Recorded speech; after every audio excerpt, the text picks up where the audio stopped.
देखो भैया, हम लोगों का हीट का चैप्टर चल रहा है।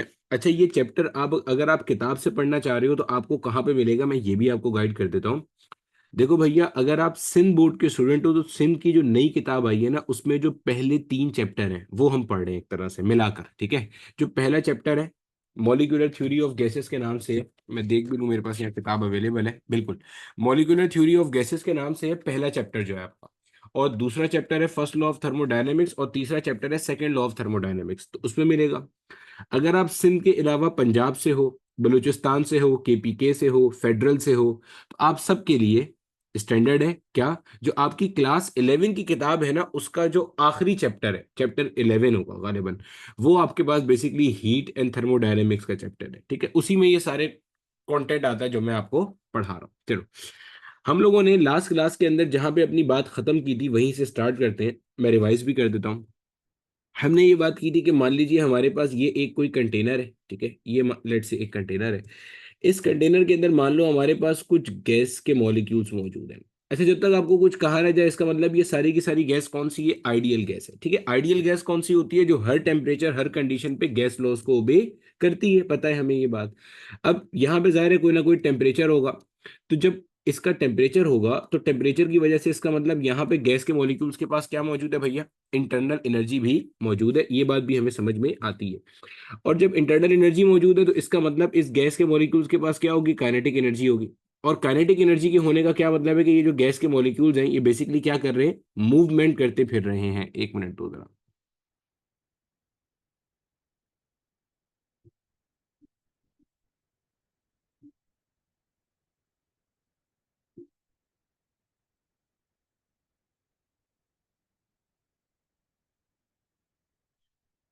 चलो, वापस नजर आना शुरू हो गया होगा, ठीक है। देखो, ये क्या कर रहे हैं मेरा बेटा, ये मूवमेंट करते फिर रहे हैं, क्योंकि काइनेटिक एनर्जी जो है वो किसी भी बॉडी के पास कब आती है, जब वो बेसिकली मोशन परफॉर्म कर रहा होता है या मूव कर रहा होता है। तो हमने यहाँ पे मार्क कर दिया कि भाई ये कैसे मूव कर रहे हैं, they are moving in random direction. Random का मतलब है कि यार हर तरफ हर डायरेक्शन में ये मूवमेंट मूवमेंट मूवमेंट करते फिर रहे हैं। फिर हमने ये बात की थी कि यार ये जो गैस के मॉलिक्यूल्स है ये कभी ना कभी इस वॉल से जाके टकराएंगे, इस दीवार से जाके टकराएंगे। आपने बोला था जी सर। तो मैंने कहा था यार, जब लेट से आप कहीं मूव करते हुए जा रहे हो और आपके पास आकर अचानक से कोई बंदा आपके अंदर घुस जाए, आपके अंदर आके आपको टकरा जाए, तो वो ड्यूरिंग द कोलिजन एक क्या होती है, फोर्स, ठीक है ना। एक फोर्स अप्लाई होगी, और इस वॉल का कोई ना कोई हमारे पास क्या होगा जनाबे वाला, एरिया होगा। तो सिमिलरली ये जो आपके पास गैस के मॉलिक्यूल हैं, जब ये जाके दीवार से टकराएंगे तो ये क्या करेंगे, फोर्स एक्सर्ट करेंगे। And force exerted per unit area, force exerted per unit area, ये बेसिकली हमारे पास क्या कहला रहा होता है मेरा बेटा, प्रेशर कहला रहा होता है, ठीक है। फोर्स कितनी लगा रहे हैं गैस के मॉलिक्यूल्स पर यूनिट एरिया जिसके ऊपर ये फोर्स लग रही है, ये क्या कहला रहा होता है, प्रेशर कहला रहा होता है। फिर हमने इस प्रेशर का कॉन्सेप्ट देखा था कि यार इस प्रेशर का फॉर्मूला क्या है। डेरिवेशन हमने नहीं देखी थी क्योंकि डेरिवेशन हमारे ECAT MDCAT का कॉन्सेप्ट नहीं है। P is equal to 1/3 rho mean square velocity, ये इससे बिल्कुल प्रीवियस लेक्चर में सारी कहानी मौजूद है। फिर हमने देखा था पी से मुराद प्रेशर है, रो आपके पास क्या था, डेंसिटी था। डेंसिटी के बारे में हमने पढ़ा था मास पर यूनिट वॉल्यूम, मास पर यूनिट वॉल्यूम। और मैंने आपको ये बात कही थी कि जनाबे वाला आपके पास जो मास है इसको हम यहाँ पे लिखते हैं m मल्टीप्लाई बाय एन करके। क्योंकि m मल्टीप्लाई बाय एन करके क्यों लिखते हैं, क्योंकि आपके पास जो टोटल नंबर ऑफ मॉलिक्यूल्स है, ये जो कैपिटल एन है ये शो कर रहा है टोटल नंबर ऑफ मॉलिक्यूल्स कितने हैं। टोटल नंबर ऑफ मॉलिक्यूल्स जितने भी होंगे वो एन की जगह पे आ जाएगा। और एम आपके पास क्या था, एम आपके पास था एक मॉलिक्यूल का मास। एक मोल का नहीं बोल रहा मैं, एक मॉलिक्यूल का मास बोल रहा हूँ, गौर से सुन लेना, एक मोल का नहीं बोल रहा। एक मोल में तो 6.02 इंटू 10⁻23 मॉलिक्यूल्स होते हैं। ये सारी बहस भी हमने लास्ट टाइम ऑलरेडी कर ली थी। फिर हमने देखा था ये जो आपको मीन स्क्वायर स्पीड लिखी नजर आ रही है, ये आपके पास एक किस्म की एवरेज स्पीड है, और ये स्क्वायर स्पीड का एवरेज है। यानी कि हमने ये चीज नोट की थी कि भाई आपको ये निकालना है, तो ये किस तरह से निकालोगे आप ये, मान लो इसके अंदर आपके पास एन नंबर ऑफ मॉलिक्यूल्स है। एन से मुराद कोई भी नंबर हो सकता है, कोई भी इंटीजर हो सकता है, 5 हो सकता है, 5 करोड़ हो सकता है, 500 हो सकता है, 5,000, कोई भी नंबर हो सकता है। तो आपने बोला यार पहले की जो वेलोसिटी आपने उसका स्क्वायर किया, दूसरे की वेलोसिटी का स्क्वायर किया, और करते करते करते करते अब तक आप आ गए nth वाले की वेलोसिटी का आपने क्या कर दिया, स्क्वायर कर दिया। स्क्वायर करने के बाद आपने सबको ऐड किया और इसको n से डिवाइड कर लिया। ये आपके पास था मीन स्क्वायर स्पीड। फिर हमने मीन स्क्वायर स्पीड का फॉर्मूला देखा था भाई, अगर मीन स्क्वायर स्पीड का फॉर्मूला निकालना है तो ये अपने पास था 3p डिवाइडेड बाय रो। कैसे आया भाई ये? भाई ये 3 यहाँ पे हो रहा था डिवाइड, और ये अल्टीमेटली आके इधर क्या हो गया, मल्टीप्लाई हो गया, और रो मल्टीप्लाई होता इधर आके डिवाइड हो गया, यानी कि 3p डिवाइडेड बाय रो। फिर मैंने कहा था यार अब एक काम करो, दोनों तरफ आप अंडर रूट अप्लाई कर दो, क्योंकि ये जो चीज आई है ये तो आपके पास एक किस्म का स्क्वायर एवरेज है। सर स्क्वायर एवरेज क्या होता है? भाई जो भी गैस के मॉलिक्यूल की एवरेज स्पीड है उसका एक किस्म के स्क्वायर आ रहा है, मतलब जो भी गैस के मॉलिक्यूल की एवरेज स्पीड है उसका ये क्या आ रहा है, एक अदद स्क्वायर आ रहा है। तो आप स्क्वायर निकालने में तो इंटरेस्टेड नहीं होते, आप तो एवरेज स्पीड जानने में इंटरेस्टेड होते हो। तो आपने क्या किया, दोनों तरफ रूट अप्लाई कर दिया। अब ये वाली जो चीज थी इसको हमने कहा था RMS, यानी कि root mean square speed, root mean square speed, और इसी को हम लोग VRMS भी कहते हैं। और मैंने आपको ये भी कहा था कि इससे परेशान नहीं होना कि ये मैंने ऐसे लिखा हुआ है, बाज जगह आप पढ़ोगे यही चीज ऐसे लिखी मिलती है, बाज जगह पे यही चीज ऐसे लिखी मिलती है जो मैंने यहाँ बनाई है, या बाज जगह पे ये ऐसे भी लिखा मिलता है, डजेंट मैटर, कॉन्सेप्ट को पकड़ो, कॉन्सेप्ट वही है जो मैंने आपको बताया। फिर मैंने आपको इसके 3 के करीब फॉर्मूले पढ़ाए थे, उसका डेरिवेशन भी देखा था छोटा मोटा सा जहां जरूरत थी हमारे पास। तो हमने VRMS के जो फॉर्मूले पढ़े थे, पहला फॉर्मूला हमारे पास था 3p डिवाइडेड बाय रो, जो अभी अभी आप ताज़ा ताज़ा पढ़ के भी आए हो। दूसरा फॉर्मूला आपके पास था जनाबे वाला 3RT divided by capital M। Number 3 पे आपके पास फॉर्मूला था 3KT divided by small m। ये सारी चीज हमने ऑलरेडी कवर कर ली थी, ठीक है। अब यहां से हमारा आगे का लेक्चर स्टार्ट होता है, या हमारी आगे की कहानी स्टार्ट होती है। इसी को बच्चे देखो मैं ऐसे भी लिख सकता हूं, ये आपके पास अभी क्या लिखा हुआ है, ये आपके पास ये लिखा हुआ है अभी, ठीक है, ये चीज ये लिखी हुई है, ये आपने रूट अप्लाई किया था तो ये सारी चीजें ऐसे आएंगी ना, 3p divided by rho under root के अंदर। सिमिलरली यहाँ पे आपके पास आ रहा है 3RT डिवाइडेड बाय M, सही। और सिमिलरली यहाँ पे आपके पास ये आ रहा है 3KT divided by small m, ये इस तरह से आ रहा है। गोया अगर मैं यहाँ से रूट हटा दूंगा, गौर से देखिएगा, अगर मैं इसके ऊपर से ये रूट को रिमूव कर दूं, अगर मैं इसके ऊपर से ये रूट को रिमूव कर दूं जनाब, तो ये बनता है मीन स्क्वायर स्पीड, यानी कि ये एक किस्म की एवरेज है, लेकिन ये एवरेज कौन सा है, स्क्वायर स्पीड्स का एवरेज है। यहां से देखो ना कैसे निकला है ये, आपने सारे के सारे मॉलिक्यूल की स्पीड का इंडिविजुअल स्क्वायर किया, सम अप किया और n से डिवाइड कर दिया, तो ये एक किस्म का एवरेज है, लेकिन स्क्वायर एवरेज है। फिर आपने क्या किया था जनाबे वाला, फिर अगर मैं यहां से रूट हटा दूंगा तो ये बनता है मेरे पास 3p डिवाइडेड बाय रो, ये बनता है 3RT divided by capital M, ये बनता है आपके पास 3KT divided by small m। के से मुराद आपके पास था बोल्ट्जमैन कांस्टेंट, और इसकी वैल्यू थी 1.38 इंटू 10⁻⁻23 जूल पर केल्विन। ये कैसे आया था ये भी लास्ट लेक्चर में डिस्कस हुआ था, ठीक है। फिलहाल आप सिर्फ इसकी वैल्यू याद कर लो, अगर किसी को नहीं याद आ रहा कि ये क्या था तो इतनी बात जहन में रख लो। फिर ये कैसे आया था ये आप प्रीवियस लेक्चर में देख सकते हो, लेक्चर नंबर 4 में सब डिस्कस हुआ है, ठीक है। अब देखो हमारा आज का जो टॉपिक है, जो आपको TPP नंबर 3 के अंदर क्वेश्चंस भी मिले होंगे, काइनेटिक एनर्जी से रिलेटेड टॉपिक है। अब काइनेटिक एनर्जी का क्या कॉन्सेप्ट है, देखो अभी आपने ये बात पढ़ ली कि जो कोई कंटेनर है ना, उस कंटेनर के अंदर आपने गैस के मॉलिक्यूल्स को इनक्लोज किया हुआ है, और वो गैस के मॉलिक्यूल्स क्या कर रहे हैं भाई साहब, मूव कर रहे हैं, सही है। गैस के मॉलिक्यूल्स क्या कर रहे हैं, मूव कर रहे हैं। अब अगर मैं आपको बोलता हूं कि यार मुझे एक काम करो, मुझे इन मॉलिक्यूल्स की एक एवरेज काइनेटिक एनर्जी बताओ, अब जरा ना प्रॉब्लम स्टेटमेंट समझना, प्रॉब्लम स्टेटमेंट समझ लोगे तो आपको फॉर्मूला बनाने में दिक्कत नहीं होगी। देखो मसला क्या है, ये बहुत सारे ना, बहुत सारे करोड़ों आपके पास इसके अंदर गैस के मॉलिक्यूल्स हैं, और गैस के मॉलिक्यूल्स क्या कर रहे हैं, रैंडम मोशन कर रहे हैं, कोई कहाँ जा रहा है, कोई कहाँ जा रहा है, कोई कैसे जा रहा है, कोई किधर जा रहा है, ठीक है। आपको तो पता ही नहीं है कौन सा कहाँ जा रहा है, रैंडम मोशन कर रहे हैं, और इनका जो रैंडम मोशन होता है ना, इसको हम ब्राउनियन मोशन ऑफ मॉलिक्यूल्स भी कहते हैं, शायद सुना हो, नहीं सुना तो वैसे जहन में रख लेना, ब्राउनियन मोशन ऑफ मॉलिक्यूल्स कहलाता है, बिल्कुल रैंडम मोशन होता है, ठीक है। अब काइनेटिक एनर्जी का फॉर्मूला आपके पास क्या है, हाफ mv²। अब मैं आपको बोल रहा हूं यार मुझे क्या करो, आप मुझे एवरेज काइनेटिक एनर्जी बताओ। अब यहां पे आप क्या रखोगे, देखो वजह, प्रॉब्लम क्या है, अगर मैं कहता हूं ये मॉलिक्यूल नंबर 1 है, ये मॉलिक्यूल 2 है, ये मॉलिक्यूल 3 है, ये मॉलिक्यूल 4 है, क्या ये सारे के सारे एक जितनी वेलोसिटी से मूव कर रहे होंगे, सवाल ही पैदा नहीं होता। किसी की वेलोसिटी ज्यादा होगी क्योंकि उसकी इंटरनल एनर्जी ज्यादा है, किसी की वेलोसिटी कम होगी क्योंकि उसकी इंटरनल एनर्जी कम है। बट समझ में आ रहे हैं, आपके पास जो टेम्परेचर है वो भी तो एवरेज ट्रांसलेशनल काइनेटिक एनर्जी का कॉन्सेप्ट देता है ना आपको, वो एवरेज इंटरनल एनर्जी बताता है मॉलिक्यूल्स की। ये तो मैंने कभी कहा ही नहीं कि सारे मॉलिक्यूल्स की इंटरनल एनर्जी एक बराबर होती है, ऐसा तो कभी भी नहीं होता। मॉलिक्यूल्स की इंटरनल एनर्जी तो अलग अलग है, किसी की ज्यादा है किसी की कम है। जिसकी ज्यादा है उसकी काइनेटिक एनर्जी ज्यादा है, उसकी स्पीड ज्यादा होगी। अब अगर आपको इस पूरी की पूरी गैस की एक एवरेज काइनेटिक एनर्जी चाहिए, ये हमारा टारगेट है। क्या चाहिए भाई? हमें हमें चाहिए एवरेज काइनेटिक एनर्जी। या आपको कई दफा आपका ये एग्जामिनर ऐसे लिख के दे देगा कि आपको चाहिए average translational kinetic energy, average translational kinetic energy. तो इससे आप समझ लेना, क्योंकि हमने ये बात पढ़ी थी कि आइडियल गैस के पास जो काइनेटिक एनर्जी होती है वो सिर्फ कौन सी होती है? ट्रांसलेशनल होती है, रोटेशनल और वाइब्रेशनल तो होती ही नहीं है। तो अब एवरेज एनर्जी चाहिए, तो यहां पे मैं क्या करूं? यहां पे मैं पहले मॉलिक्यूल की वेलोसिटी का स्क्वायर रखूं, दूसरे की रखूं, तीसरे की रखूं, या एवरेज वेलोसिटी का स्क्वायर रखूं? तो जवाब आएगा सर आप क्या करेंगे? एवरेज स्क्वायर स्पीड रखेंगे। एवरेज स्क्वायर स्पीड से क्या होगा? समझो बात को। देखो, अगर मैं पहले की रखूंगा तो फिर एवरेज काइनेटिक एनर्जी थोड़ी आई, हो सकता है ये वाला मॉलिक्यूल तो बहुत तेजी से मूव कर रहा हो। जब ये बहुत तेजी से मूव करेगा तो फिर इन सब का क्या होगा भाई? इन सब की काइनेटिक एनर्जी तो कम होगी और इसकी क्या हो जाएगी? ज्यादा हो जाएगी। तो आपने तो गलत इंफॉर्मेशन दी है। आपसे पूछा क्या गया था? गैस की एवरेज काइनेटिक एनर्जी बताओ। तो आप यहाँ पे पहले मॉलिक्यूल की वेलोसिटी का स्क्वायर नहीं रख सकते। सेम गोस के सेकंड की नहीं रख सकते, थर्ड की नहीं रख सकते। अब क्या करें भाई? अब आप रखोगे स्क्वायर स्पीड जो हमने ऑलरेडी निकालना सीखा था। तो जनाब हमने मीन स्क्वायर स्पीड के फॉर्मूले पढ़े हुए। अब यहाँ पे लाके इसको मैं वैल्यू को पुट करता हूँ। तो आपके पास बन जाएगा, ये वाली वैल्यू पुट कर रहा हूँ, 3 kT/m। ये बन गया आपके पास हाफ m, 3 kT/m। ये आपके पास आपने क्या रखा? ये आपने इसकी जगह पे रखा।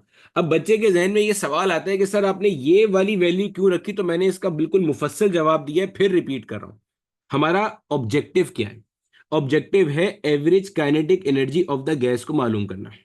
अब गैस के अंदर जितने भी मॉलिक्यूल्स हैं, मान लेते हैं भाई 100 मॉलिक्यूल हैं आसानी के लिए।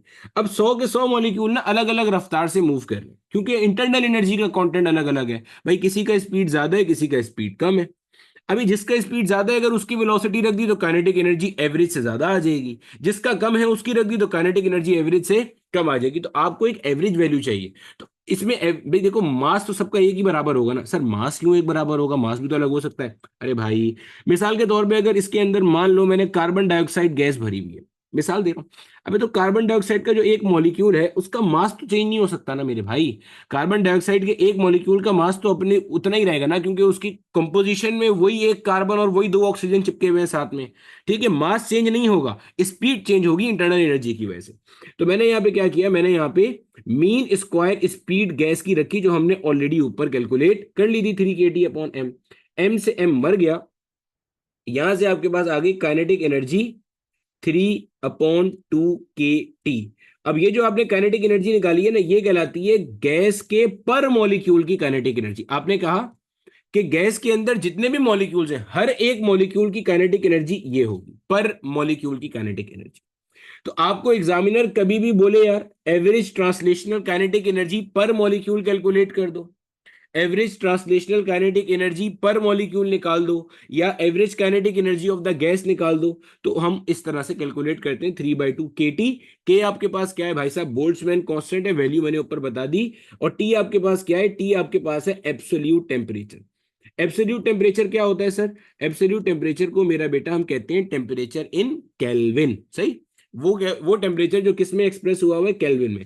एक और चीज यहां से आप नोट कर लेना, आपको वाजे तौर पे नजर आ रहा है कि absolute kinetic energy is directly proportional to, किस पे डायरेक्ट प्रोपोर्शन के अंदर है? एब्सोल्यूट टेम्परेचर के साथ। यहां से आपका रिलेशन भी बन जाएगा क्या?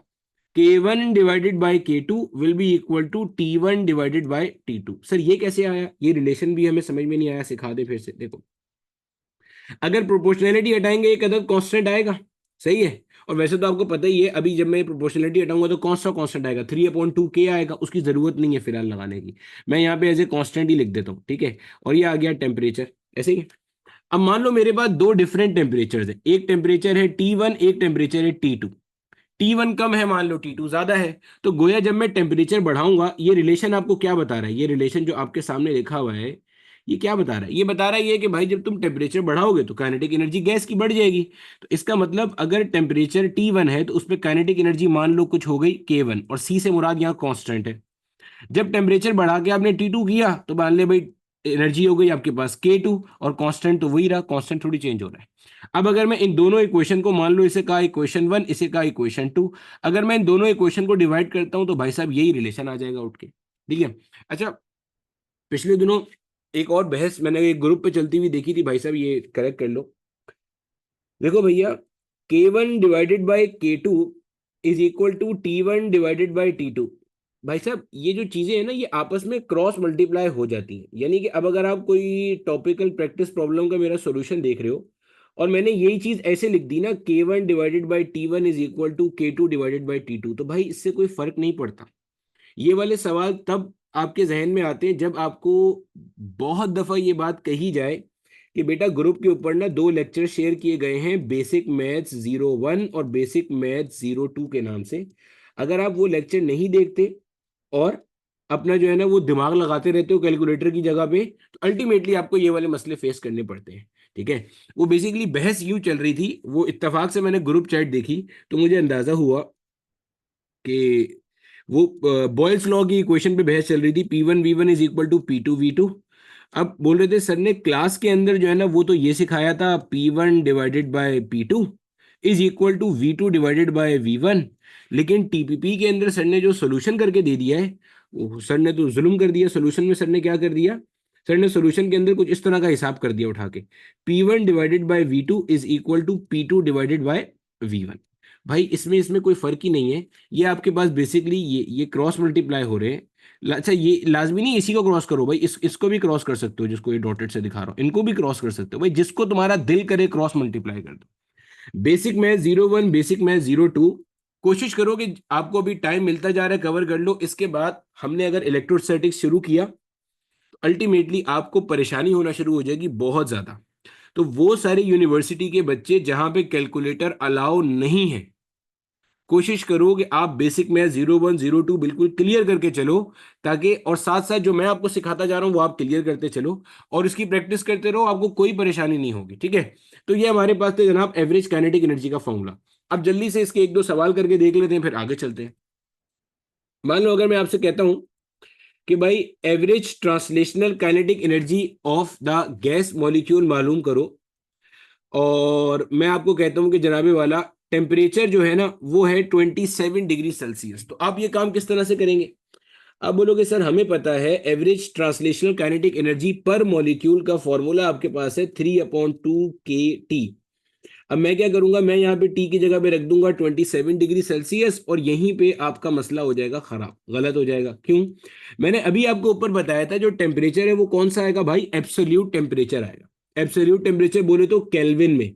तो इसमें आप क्या करोगे, 27 डिग्री सेल्सियस पे 273 को ऐड करोगे, फिर जाके यहाँ पे पुट करोगे। इस चीज को आपने अपने जहन में रखना है, ऐसे नहीं डायरेक्टली उठा के पुट कर देना। ये आपके पास आ गया 3/2, 1.38 इंटू 10 पावर -23 को मैं 1.4 इंटू 10 पावर -23 लिख सकता हूं। कैसे किया सर आपने ये, भाई 1.38 को मैंने राउंड ऑफ कर लिया 1.4 की तरफ। सर क्या हम ये काम कर सकते हैं, जी बेटा जब कैलकुलेटर अलाउ नहीं है तो आप कर सकते हो, कैलकुलेटर अलाउ होगा फिर आप नहीं कर सकते ये सारी चीजें, फिर तो आपको एग्जैक्ट वैल्यूज पुट करनी। 27 को 273 में ऐड करेंगे तो भैया ये बन जाएगा आपके पास 300। अब आपने कुछ नहीं करना, सिंप्लीफिकेशन करनी है उठा के बस।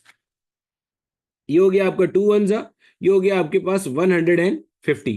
भाई ऐसे ही है, 300 को 2 से डिवाइड करेंगे 150 हो जाएगा।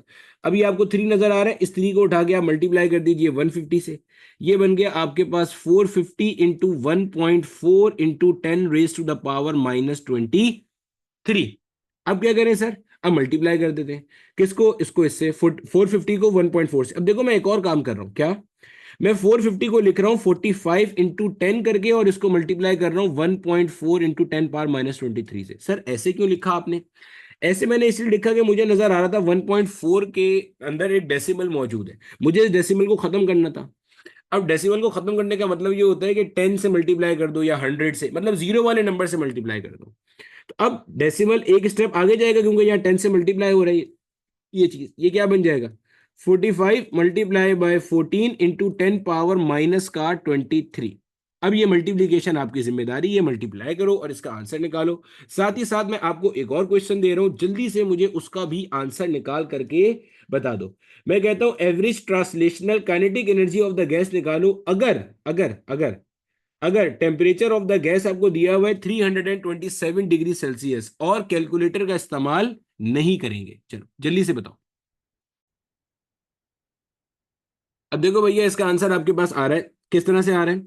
आप 14 को 5 से मल्टीप्लाई करोगे 70 हो जाएगा, 0 इधर आया 7 इधर चला गया। 14 को आपने 4 से मल्टीप्लाई किया तो ये आपके पास बन जाएगा 14 टू जा होता है जनाब 28, 28 28 होता है 56, 56 में आपने 7 ऐड किया तो ये बन गया आपके पास 63, 630 इंटू 10 पावर -23। अब आप चाह रहे हो भाई डेसिमल को पीछे लेके जाना, आप डेसिमल को पीछे भी ले जा सकते हो यार। अभी डेसिमल यहाँ है, एक और एक, अगर आप दो स्टेप डेसिमल को पीछे ले आओ तो ये बन जाएगा 6.30 इंटू 10 की पावर -21 और इसकी यूनिट होगी जूल। ठीक है, हमने काइनेटिक एनर्जी निकाली है पर मॉलिक्यूल, इसको मत भूलना, मैं बार बार कह रहा हूं। आपको कभी भी बोला जाए ना average kinetic energy of the gas निकालो या बोला जाए पर मॉलिक्यूल की काइनेटिक एनर्जी निकालो, ये एक ही है। क्योंकि यहाँ पे ये जो हमने काइनेटिक एनर्जी का भी फॉर्मूला पढ़ा है ना 3/2 kT, अगर आपको याद होगा इसके अंदर ड्राइव करते हुए जो मैंने एक m कैंसिल किया था, ये m क्या था, एक मॉलिक्यूल का मास था, तो ये पर मॉलिक्यूल की काइनेटिक एनर्जी है। फिर मैंने आपको सवाल दिया था यार काइनेटिक एनर्जी निकालो अगर गैस का जो टेम्परेचर है वो 327 डिग्री सेल्सियस है। वही सेम कॉन्सेप्ट आप फिर से यूज करोगे भाई। अब बोलोगे 3/2 kT, के की जगह पे क्या आएगा 1.38, उसको मैंने राउंड ऑफ कर लिया 1.4 इंटू 10 की पावर -23। और आपके पास जनाबे वाला यहाँ पे जो टेम्परेचर था, टेम्परेचर कितना है, आपने डायरेक्ट डिग्री सेल्सियस में नहीं रखना, आपने केल्विन में रखना है, तो ये हो जाएगा 327 प्लस का 273। बेसिक मैं इसकी वीडियो में फिर से शेयर करा दूंगा, ठीक है, परेशान नहीं होना। अब देखो ये आपके पास आ जाएगा 327 में 273 ऐड किया तो ये 300 और 300 600 बन जाएगा। ये आएगा जनाब 3/2। अब की बार वो जो एक बच्ची बीच में कह रही थी वैसे लिख लेते हैं इसको, 14/10 लिख लिया, 10 पावर -23, और ये आपके पास बन जाएगा 600। सही है जनाब। अब क्या करें भाई, ये एक जीरो से एक जीरो को मार दो, आप यहाँ पे जैसे मर्जी सॉल्व करो। 2 3 हो गया 6 और जीरो जो बच गया था वो एज इट इज आ गया। अब क्या करना है भाई, मल्टीप्लाई कर दे उठा के यार। ये 3 जो है ये 14 से मल्टीप्लाई होगा, 14 2 होता है 28, 14 3 क्या होता है 42 होता है। अब 42 को मल्टीप्लाई कर देंगे किससे, 30 से, 30 को लिख दिया 3 इंटू 10 करके, मल्टीप्लाई में आ गया 10 पावर -23। अब देखो 3 को जब आपने मल्टीप्लाई किया तो ये हो जाएगा आपके पास 3 2 6, 3 4 हो गया 12, आगे 10 था तो ये बन गया 1260 इंटू 10 की पावर -23। जैसे मर्जी सॉल्व करो, कोई दिक्कत ही नहीं है भाई, ठीक है। अब डेसिमल यहाँ है, डेसिमल आप चाह रहे हो यार 2 3 स्टेप पीछे ले जाओ, मैं भाई पीछे ले जाओ यार। अब पीछे लेके जाओगे तो ये बन जाएगा 1.260 इंटू 10 की पावर -20। अगर मैं 12 के बाद डेसिमल को रोकता तो ये बनता 12.60, 12.60 इंटू 10 की पावर -21। ठीक है, एक स्टेप और पीछे ले गया तो वो -20 हो गया, और यूनिट यकीनन इसकी क्या होगी जनाब, जूल होगी। ठीक है, तो भाई साहब जहन में रखिएगा ये सारी बातें। आगे चलते हैं और अगले कॉन्सेप्ट की तरफ चलते हैं। अब हमारे पास क्या कॉन्सेप्ट है बेटा, कोशिश करो कि जितने क्वेश्चंस आपको क्लास में कराए जा रहे हैं उनको हाथ से 4 से 5 बार, पूरा वीक होता है आपके पास, लाजमी प्रैक्टिस करके आओ, ठीक है। अच्छा, अब देखो अगला जो हमारा कॉन्सेप्ट है वो हमारे पास है पर मोल की काइनेटिक एनर्जी। अभी हम क्या कर रहे थे, एक मॉलिक्यूल की काइनेटिक एनर्जी निकाल रहे थे। अब अगर आपका एग्जामिनर बोले कि यार पर मोल काइनेटिक एनर्जी निकालो, तो बहुत आसान कॉन्सेप्ट है, बिल्कुल मुश्किल नहीं है। एक मिसाल से समझते हैं। मैं आपको कहता हूं यार, एक मार्कर जो है ना, एक marker, white board marker simple सा जिसे हम बोर्ड पे पढ़ाते हैं, एक मार्कर जो है ना वो मिल जाता है तकरीबन 30 रुपए का। ठीक है, अगर मैं आपको बोलूं यार मुझे बताओ दो मार्कर कितने के मिलेंगे, आप बोलोगे यार बिलाल भाई कोई मसला ही नहीं है, 30 को 2 से मल्टीप्लाई कर दो 60 आंसर आ जाएगा। मैं बोलूं अच्छा मुझे बताओ 8 मार्कर कितने के मिलेंगे, आप बोलोगे 30 को 8 से मल्टीप्लाई कर दो। मैं बोलूं अच्छा मुझे बताओ 100 मार्कर कितने के मिलेंगे, आप बोलोगे 30 को 100 से मल्टीप्लाई कर दो। यानी कि आपको जब एक मार्कर की प्राइस या कीमत पता चल गई तो अब आपको एन नंबर ऑफ मार्कर्स निकालने हो, आपने करना क्या है भाई, मल्टीप्लाई कर देना है बस, और आपने कोई इसमें रॉकेट साइंस नहीं लगानी उठा के, ऐसे ही है। अब देखो आपको यह पता चल गया एक मॉलिक्यूल की, पर मॉलिक्यूल, एक मॉलिक्यूल की जो काइनेटिक एनर्जी है वो कितनी है, 3/2 kT है, यही तो भी पढ़ के आए थोड़ी देर पहले। यही पढ़ा ना अभी, पर मॉलिक्यूल काइनेटिक एनर्जी 3/2 kT है। मैं कहता हूं यार मुझे बताओ 2 मॉलिक्यूल की कितनी होगी भाई, 2 से मल्टीप्लाई कर दे। 3 की कितनी होगी भाई, 3 से मल्टीप्लाई कर दे। 4 की कितनी होगी भाई, 4 से मल्टीप्लाई कर दे। 5 की कितनी होगी भाई, 5 से मल्टीप्लाई कर दे। अगर मुझे 1 मोल गैस की काइनेटिक एनर्जी चाहिए तो हमें यह बात पता है कि किसी भी गैस के 1 मोल के अंदर, किसी भी गैस के 1 मोल के अंदर स्टैंडर्ड नंबर ऑफ मॉलिक्यूल्स होते हैं, दैट इज 6.02 इंटू 10⁻23। यही होते हैं ना मॉलिक्यूल्स, इतने मॉलिक्यूल्स होते हैं। हर 1 मोल के अंदर इतने मॉलिक्यूल्स मौजूद होते हैं, पढ़ी है हमने ये चीज। और ये क्या कहलाता है, ये कहलाता है आपके पास एवोगैड्रोस नंबर। क्या कहलाता है, एवोगैड्रोस नंबर। साथ साथ हमने ये बात भी पढ़ी थी कि आपके पास जो के है, बोल्ट्जमैन कांस्टेंट, ये बराबर था R divided by N A से। यानी कि आप इसको चेक भी कर सकते हो अगर आपके पास कैलकुलेटर अवेलेबल है, जो कि होगा यकीनन, क्योंकि मेरे बोलने के बावजूद कैलकुलेटर साथ में रख के आप बैठते होगे ताकि चेक कर सकें कि सर सही कर रहे हैं या हम सही कर रहे हैं नहीं कर रहे। आर की जगह क्या आता है, 8.314। एन ए का वैल्यू कितना है, 6.02/23। जल्दी से इसे सॉल्व करके चेक करो, देखो आपको के का वैल्यू जो हम जब से पढ़ते आ रहे हैं ना, वही वाला वैल्यू मिल जाएगा, 1.38 इंटू 10⁻23। सही है। तो बेसिकली ये के का फॉर्मूला है, बोल्ट्जमैन कांस्टेंट का फॉर्मूला है। परेशान नहीं होना, लेक्चर 4 में ये सारी बात पढ़ी है हमने। अब एन ए यहाँ डिवाइड हो रहा है, वहां जाके मल्टीप्लाई हो जाएगा। गोया कि आर की वैल्यू आ गई के मल्टीप्लाई बाय एन ए। वैसे ही बता रहा हूँ ये सब चीजें, ठीक है। चलो, अब आपको ये पता चल गया ना, ये आपके पास क्या है, ये आपके पास है जनाबे वाला 1 मॉलिक्यूल की काइनेटिक एनर्जी। अगर आपको 1 मोल की काइनेटिक एनर्जी चाहिए मेरे भाई, तो इसका मतलब क्या है, 1 मोल का मतलब क्या है। अगर आपको 1 मोल की काइनेटिक एनर्जी चाहिए तो 1 मोल का मतलब ये है कि यार 1 मॉलिक्यूल की जो भी काइनेटिक एनर्जी है, इसको मल्टीप्लाई कर दो 1 मोल में जितने मॉलिक्यूल्स होते हैं। तो 1 मोल में कितने मॉलिक्यूल्स होते हैं, 6.02 इंटू 10⁻23। गोया कि मैं इसको ऐसे भी लिख सकता हूं, 1 मॉलिक्यूल की जो काइनेटिक एनर्जी है भाई, इसको मल्टीप्लाई कर दे एवोगैड्रो नंबर से, क्योंकि एवोगैड्रो नंबर ही बताता है कि 1 मोल में कितने नंबर ऑफ मॉलिक्यूल्स है। अब देखो, इसको मैंने थोड़ा सा रीअरेंज किया तो ये बन गया 3/2 multiply by K into N A into T. अब ये जो के इंटू एन ए, ये चेक करो किसके बराबर है, आर के बराबर है। गोया आपके पास बन गया 3/2 RT। यानी कि जब भी आपको बोला जाए पर मोल काइनेटिक एनर्जी कैलकुलेट करो, तो आप क्या यूज करोगे, 3/2 RT यूज करोगे। 3/2 RT यूज करोगे, सिंपल सा क्वेश्चन। पर मोल जब भी बोलेगा तो आप क्या करोगे, 3/2 RT यूज करोगे। आर क्या है आपका, यूनिवर्सल गैस कांस्टेंट है। टी आपके पास क्या है, एब्सोल्यूट टेम्परेचर। अब अगर मैं आपको कहता हूं, अब मेरा सवाल सुनना, अब मैं आपको कहता हूं भाई find per mole kinetic energy, find per mole kinetic energy of an ideal gas at 27 degree Celsius. तो भाई कैसे करोगे इसको, आप बोलोगे सर कोई मसला ही नहीं है, हम ऐसे करेंगे कि काइनेटिक एनर्जी निकालनी है और सवाल वाले ने क्लियर कट मेंशन कर दिया पर मोल निकालनी है, तो 3/2 RT होगा। आर की जगह पे आ गया 8.3, भाई 8.314 पूरा लिख सकते हो, ठीक है। लेकिन कैलकुलेटर अलाउ नहीं होता तो अमूमन हम 8.3 से काम चला लेते हैं। और टेम्परेचर कौन सा आएगा भाई, एब्सोल्यूट वाला। तो 27 प्लस का 273, दिक्कत खत्म, मसला हल। ये हो जाएगा आपके पास 3/2, ये हो जाएगा आपके पास 83 डिवाइड बाई 10, और ये बन जाएगा आपके पास जनाबे वाला 300। अब इसकी आगे की कैलकुलेशन जो है जनाबे वाला, वो आपकी जिम्मेदारी है, तसल्ली से इसको पूरा करते रहना। जब इसको पूरा कर चुको तो मैं आपको 2 सवाल और दे देता हूं। एक आप निकालना 327 डिग्री सेल्सियस पे, एक आप निकालना 0 डिग्री सेल्सियस पे। ये 2 आपके और काम हो गए, ठीक है। अब जब आप अपनी टीपीपी नंबर 3 देखोगे तो वो आपसे पूरी की पूरी सॉल्व हो रही ही होगी। आगे चलते जनाबे वाला अगले कॉन्सेप्ट की तरफ। अब हमारा जो अगला कॉन्सेप्ट है, मैं इसको हीट के अंदर ही पढ़ाता हूं, लेकिन ये टॉपिक अमूमी तौर पे थर्मोडायनेमिक्स में पढ़ाया जाता है, ठीक है। लेकिन मैं इसको हीट के अंदर ही पढ़ा रहा हूं, और उसके बाद हम थर्मोडायनेमिक्स से स्टार्ट करेंगे बाद में। हीट के अंदर मैं क्या पढ़ा रहा हूं, अब हमारे पास ना बच्चे, हीट 2 तरह की होती है। सर हीट भी तरह की होती है, जरा समझो इसको, इस बात को समझो, फील करो।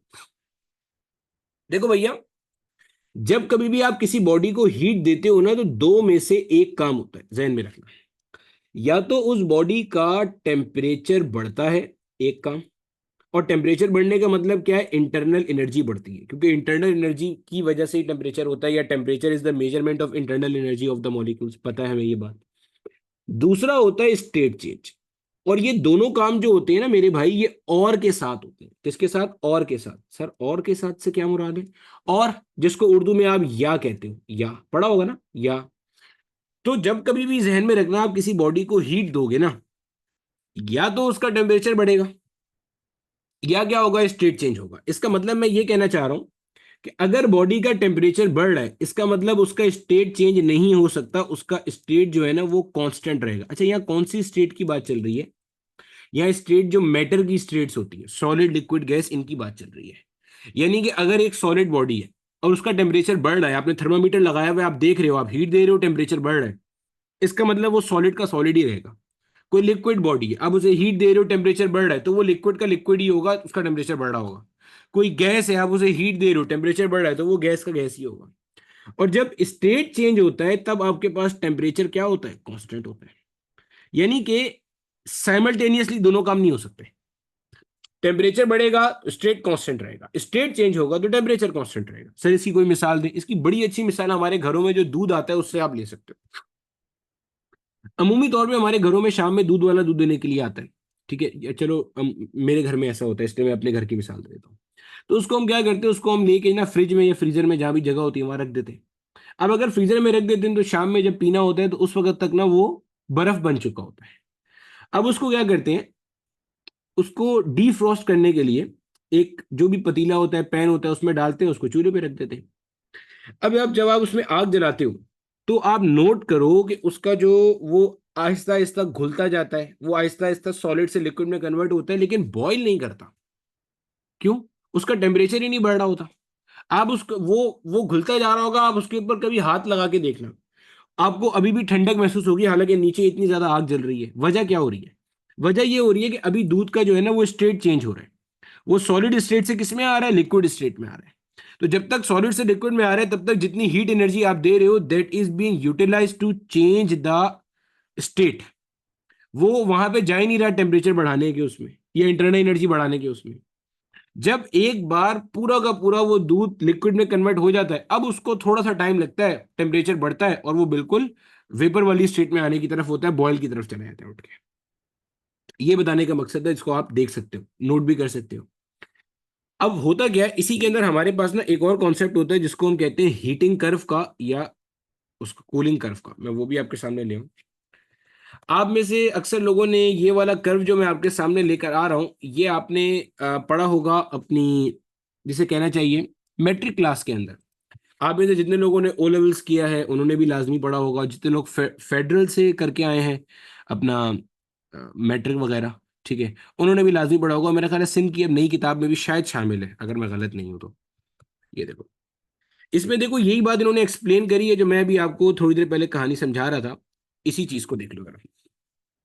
यहाँ पे देखो क्या बात बताई गई है। आप जब शुरू में टेम्परेचर दे रहे हो, हीट दे रहे हो इसको, ये देखो यहाँ पे इन्होंने वाई एक्सिस के ऊपर, ये वाई एक्सिस है आपका, ये एक्स एक्सिस है। आप जब इन्हें हीट दे रहे हो तो with respect to time temperature देखो बढ़ता जा रहा है। देखो ये वाले कर्व में टेम्परेचर क्या हो रहा है? बढ़ रहा है ना। टाइम गुजरने के साथ, पहले इस टाइम पे टेम्परेचर ये था, अब टेम्परेचर बढ़ गया और बढ़ गया और बढ़ गया और बढ़ गया और बढ़ गया। टेम्परेचर क्या हो रहा है? बढ़ता चला जा रहा है, बढ़ता चला जा रहा है। अभी आपको इसका रीजन भी बताऊंगा, टेंशन नहीं लेना। टेम्परेचर बढ़ते बढ़ते एक टाइम आएगा जब सॉलिड स्टेट में रहते हुए वो मजीद टेम्परेचर नहीं बढ़ा सकेगा। अभी पहले सिर्फ सुनो, तसल्ली से सुनो। सॉलिड स्टेट में जितना टेम्परेचर बढ़ना था बढ़ गया। अब ये क्या हो रहा है? ये फेस चेंज हो रहा है, ट्रांजिशन हो रही है। ट्रांजिशन कहां से कहां हो रही है? सॉलिड टू लिक्विड हो रही है। अब इसमें देखो टेम्परेचर आपका कांस्टेंट है, देखो जो टेम्परेचर की वैल्यू थी वो क्या है? कांस्टेंट है। फिर जब एक बार लिक्विड में कन्वर्ट हो गया, अब इसके बाद देखो, अब इसके बाद ये बढ़ना शुरू हुआ और बढ़ते बढ़ते यहां जा रहा है। अब लिक्विड में जितना टेम्परेचर बढ़ना था वो बढ़ गया, अब फिर आपके पास फेस चेंज हो रहा है। लिक्विड से कहां जा रहा है? अब गैस में जा रहा है। और इसको जब हम पढ़ेंगे ना तो इस वाले फेस चेंज को हम लोग कह रहे होंगे फ्यूजन, सॉलिड टू लिक्विड जाना। और इसको हम लोग कह रहे होंगे क्या? इसको हम कह रहे होंगे वेपराइजेशन, ठीक है, लिक्विड से गैस में जाना।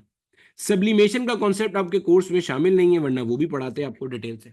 उसमें सॉलिड से डायरेक्ट गैस में चला जाता है आपके, ठीक है। तो ये आपके पास सूरत हाल हो गई जनाबे वाला। और उसके बाद क्या हो रहा है? गैस से ऑनवर्ड जा रहा है, टेम्परेचर बढ़ता जा रहा है उसको। अब इसके अंदर आप फिर से देखो यहाँ पे, अब मैं वापस आपको एक और तरह से बताता हूँ और उसमें एक और चीज बताता हूँ। यहां पे आपने इनिशियली टेम्परेचर बढ़ाना शुरू किया, यहां पे ना हम एक मिसाल से समझते हैं, अब यही वाला कर्व समझ रहे हैं, एक मिसाल से समझते हैं। पानी की मिसाल लेते हैं। पानी के बारे में हम सबको पता है कि पानी का जो आइस पॉइंट होता है, डिग्री सेल्सियस स्केल पे अगर हम बात करें तो वो कितना होता है भाई, 0 डिग्री सेल्सियस होता है ना। 0 डिग्री सेल्सियस बर्फ बन जाती है, या बर्फ से पानी बन जाता है, हमें पता है ये बात। सिमिलरली इसका जो स्टीम पॉइंट होता है, ये भी कॉमन है कि पानी बॉयल कहाँ पे करता है भाई, 100 डिग्री सेल्सियस पे पानी बॉयल करता है। अब समझना बात को जरा, और फिर इस कर्व को वापस रिलेट करना जो मैं आपको बात समझाऊंगा। आपके पास मेरे भाई, मान लो आपके पास आइस है, और ये आइस -30 डिग्री सेल्सियस के ऊपर मौजूद है। यानी कि अभी आइस का करंट टेम्परेचर कितना है, -30 डिग्री सेल्सियस। ये हमारे पास आइस का फिलहाल करंट टेम्परेचर है, -30 डिग्री सेल्सियस। आपने इसे क्या करा, आपने इसको हीट देना शुरू करी। क्लियर है बच्चे, मैंने पहले भी बताया कि जब तक मैं पढ़ा रहा हूँ तब तक मैं आपके क्वेश्चन नहीं लूंगा, क्वेश्चन लेने का टाइम आखिर में होगा, ठीक है। तो आप कोशिश करो कि सिर्फ और सिर्फ अभी फोकस करो किसके ऊपर, जो मैं आपको पढ़ा रहा हूँ, वरना आपका लेक्चर बीच से निकल जाएगा, ठीक है। और अगर बीच में आपको कहीं पर भी लगे ना कि यार मेरी आवाज में डिस्टॉर्शन आ रहा है या इस तरह का कोई प्रॉब्लम हो रहा है, तो एक बार अपने डाउट ग्रुप पे मैसेज करके ना लाजमी पूछ लिया करो। इससे क्या फायदा होगा, आपको पता चल जाएगा बाकी लोग ये इश्यूज फेस कर रहे हैं या नहीं। अगर बाकी लोग ये इश्यूज फेस कर रहे हैं तो ठीक है, मेरे एंड पे इशू है, लेकिन अगर बाकी लोग ये इश्यूज फेस नहीं कर रहे तो आपके एंड पे इशू है। उसमें सिंपल ये कि अपना इंटरनेट भाई थोड़ा सा बेहतर कर लो, डेटा पे शिफ्ट हो जाओ, या एक बार क्लास को रीज्वाइन कर लो। वैसे ये यूजुअली ये मसले आते नहीं है अगर आपका नेट सही काम कर रहा हो तो, ठीक है। चलो, अब देखो, मैंने क्या मिसाल दे रहा था, मैं आपको ये बोला था, ये मैं हीटिंग कर्व आपको समझा रहा हूं। अब हीटिंग कर्व या कूलिंग कर्व भी इसको हम कह सकते हैं, वो थोड़ा सा डायरेक्शन रिवर्स हो जाता है, खैर उस पर बाद में आते हैं। आपके पास आइस है, वो कहां पे, -30 डिग्री सेल्सियस पे। अब जब मैं इसको हीट देना शुरू करता हूं, मान लो मैंने इसे Q1 हीट दी। अब जब मैं इसे हीट दूंगा तो ये हीट क्या करेगी, टेम्परेचर बढ़ाएगी या स्टेट चेंज करेगी। नेचुरल क्वेश्चन आता है बच्चे के जहन में, भैया स्टेट चेंज सिर्फ स्टेट चेंज वाले पॉइंट पर हो सकती है, जहन में रखना। स्टेट चेंज वाला पॉइंट कौन सा है, मेल्टिंग पॉइंट या स्टीम पॉइंट। आपको ये बात पता है कि जो आइस है वो मेल्ट करती है 0 डिग्री सेल्सियस पे, तो अभी तो वो -30 डिग्री सेल्सियस पे। तो गोया जो आप इसे हीट दोगे, ये हीट क्या करेगी, ये हीट इसका टेम्परेचर बढ़ाएगी। यानी कि इसका टेम्परेचर कहां पे लेकर आएगी, 0 डिग्री सेल्सियस पे। यानी कि ये जो आपने Q1 हीट इसको दी, ये स्टेट चेंज नहीं कर रही, ये क्या कर रही है, ये इसका टेम्परेचर बढ़ा रही है। टेम्परेचर -30 से कहां लेके जा रही है, 0 की तरफ लेके जा रही है। इंटरनल एनर्जी बढ़ा रही है। होते होते होते होते अब मान लो आपके पास ये, आपके पास आइस पूरी की पूरी कहां पे आ गई, 0 डिग्री सेल्सियस में आइस उठ के आ गई। अब आपने इसको फिर से हीट दी, फिर से आपने इसको क्या करा जनाबे वाला, हीट दी, Q2 हीट दी। अब आपके पास ये टेम्परेचर नहीं बढ़ाएगी। अब सवाल आता है, सर अब टेम्परेचर क्यों नहीं बढ़ाएगी, समझना। कोई भी जो स्टेट ऑफ मैटर होता है ना, उसके अंदर जो इंटरनल एनर्जी है वो एक हद तक बढ़ सकती है, एक लिमिट होती है जहां तक बढ़ सकती है। जो मेल्टिंग पॉइंट और आप स्टीम पॉइंट डिफाइन करते हो वो बेसिकली हद है। हद से क्या मुराद है कि इंटरनल एनर्जी एक पर्टिकुलर स्टेट में कितना बढ़ सकती है, यही चीज आपको मेल्टिंग पॉइंट और स्टीम पॉइंट बताता है। यानी हम किसी भी चीज का या किसी भी ऑब्जेक्ट का या किसी भी कह लो कि एलिमेंट का, जब आप कहते हो ना ये मेल्टिंग पॉइंट है या ये बॉइलिंग पॉइंट है, इसका मतलब समझना, इसका कॉन्सेप्ट फील करना कि ये होता क्या है। जब हम कहते हैं ना यार आइस का ये मेल्टिंग पॉइंट है, इसके बाद आइस ने मेल्ट कर जाना है, इसका मतलब ये होता है भाई आप आइस को हीट दो, आइस के मॉलिक्यूल की इंटरनल एनर्जी बढ़ेगी बढ़ेगी बढ़ेगी बढ़ेगी बढ़ेगी, लेकिन जब आइस का टेम्परेचर 0 डिग्री सेल्सियस पे आ गया, अब जितनी इंटरनल एनर्जी बढ़नी थी ना वो बढ़ गई, अब इससे ज्यादा नहीं बढ़ सकती, मैक्सिमम बढ़ चुकी है। अब स्टेट चेंज करोगे तो और बढ़ेगी। क्योंकि देखो ना, आप खुद से कॉन्सेप्ट की थोड़ी सी गहराई में जाओ। वैसे तो ई कैट एमडी कैट में इतनी गहराई की जरूरत नहीं है, लेकिन कॉन्सेप्ट को फील करने के लिए थोड़ा सोचो। इंटरनल एनर्जी के बढ़ने से हो क्या रहा है, इंटरनल एनर्जी के बढ़ने से काइनेटिक एनर्जी बढ़ रही है। अब सॉलिड के अंदर मॉलिक्यूल्स आपस में चिपके हुए हैं, भाई बाउंड होते हैं ना, फोर्सेस अट्रैक्शन ज्यादा होती है, वो चिपके हुए आप वाइब्रेट कर सकते हैं। आप टेम्परेचर दिए जा रहे हो, दबा के दिए चले जा रहे हो, तो उनकी इंटरनल एनर्जी बढ़ रही है। भाई इंटरनल एनर्जी बढ़ रही है, काइनेटिक एनर्जी बढ़ रही है, वो इस स्पीड का करेंगे क्या, तो वो क्या करते हैं, स्टेट चेंज की तरफ जाते हैं, फोर्सिव अट्रैक्शन को मिनिमाइज करने की तरफ जाते हैं। तो वो क्या करते हैं, आपस की बॉन्डिंग को ब्रेक करते हैं। ब्रेक करने के बाद वो मॉलिक्यूल्स फ्री हो जाते हैं। जब वो मॉलिक्यूल्स फ्री हो जाते हैं, अब ठीक है, अब आप उनको टेम्परेचर, मतलब आप उनको हीट देते जाओ, उनका टेम्परेचर बढ़ेगा। क्यों, क्योंकि लिक्विड के अंदर अब मजीद कैपेसिटी इंटरनल एनर्जी बढ़ाने की। क्यों, क्योंकि मॉलिक्यूल्स फ्री हो गए, अब वो मूव कर सकते हैं रैंडमली। अब उसकी भी एक लिमिट है, क्योंकि लिक्विड में भी बहरहाल फोर्सेस ऑफ अट्रैक्शन तो होती हैं, सॉलिड के मुकाबले में कम होंगी, लेकिन होगी तो सही ना मेरे भाई। फिर उनकी लिमिट आ गई, अब वो मजीद आगे जाना चाह रहे हैं, अब उनको मजीद टेम्परेचर हीट दे रहे हो, टेम्परेचर बढ़ाने की कोशिश कर रहे हो, अब वो गैस में कन्वर्ट होंगे जाके। तो मेल्टिंग पॉइंट या बॉइलिंग पॉइंट वो पॉइंट बताता है जहां पे करंट स्टेट में मैक्सिमम इंटरनल एनर्जी उनकी हो सकती है। अब जब आप इसको Q2 दोगे, ये क्या करेगा भाई, ये मेल्टिंग पॉइंट पे आ चुका है, मजीद टेम्परेचर बढ़ाया ही नहीं जा सकता क्योंकि मैक्सिमम जितना बढ़ना था बढ़ गया। अब क्या होगा भाई, अब इसका होगा स्टेट चेंज। अब स्टेट चेंज होगा मतलब ये सॉलिड से लिक्विड में कन्वर्ट होगा।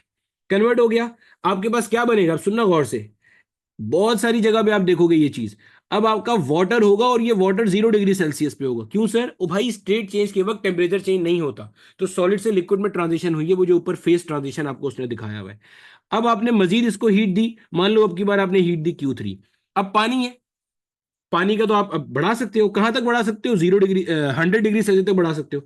अब जब आप हीट दोगे, ये क्या करेगा, इसका ये टेम्परेचर बढ़ाएगा, यानी कि internal energy of the molecules बढ़ाता जाएगा। अब होते होते होते होते होते होते सूरत हाल ये होगी कि ये वाटर आपके पास कहां आ जाएगा, 100 डिग्री सेल्सियस पे पानी आके खड़ा हो जाएगा। अब इसके बाद जब आप मजीद हीट दोगे, अब जब आप मजीद हीट दोगे, तो मेरे भाई अब मजीद हीट देने पे वाटर की इंटरनल एनर्जी नहीं बढ़ाई जा सकती, क्योंकि जितनी बढ़नी थी बढ़ गई। अब मॉलिक्यूल्स बोल रहे हैं कि भाई अगर आप मजीद हीट दे रहे हो तो हमें पहले गैसियस स्टेट में आने दो, क्योंकि हमारी फोर्सेस ऑफ अट्रैक्शन इतनी कम हो गई हैं कि वो हमें आपस में बाउंड नहीं कर पा रही हैं, तो वो गैसियस स्टेट में जाएगा। अल्टीमेटली अब जो आपके पास Q4 है, ये क्या करेगा, ये स्टेट चेंज करेगा, ये स्टेट चेंज करेगा, और स्टेट चेंज करके इन्हें कहां लेके जाएगा, इन्हें लेके जाएगा स्टीम, उसके अंदर वेपर स्टेट के अंदर, यहां लिख दिया। अब ये आपके पास गैसियस स्टेट में जाएगा, और वो भी किस पे होगा भाई, 100 डिग्री सेल्सियस पे होगा। इसी पे थोड़ा सा आगे चले जाते हैं, इसी पे होगा, समझ आ गई। अब जब आप इसको मजीद हीट दोगे, इसको मजीद हीट दोगे, लेट से Q5, इसको मजीद हीट दोगे, अब ये क्या करेगा, अब ये इसका टेम्परेचर बढ़ाएगा। अब ये क्या करेगा, अब ये इसका टेम्परेचर बढ़ाएगा, इंटरनल एनर्जी बढ़ाएगा।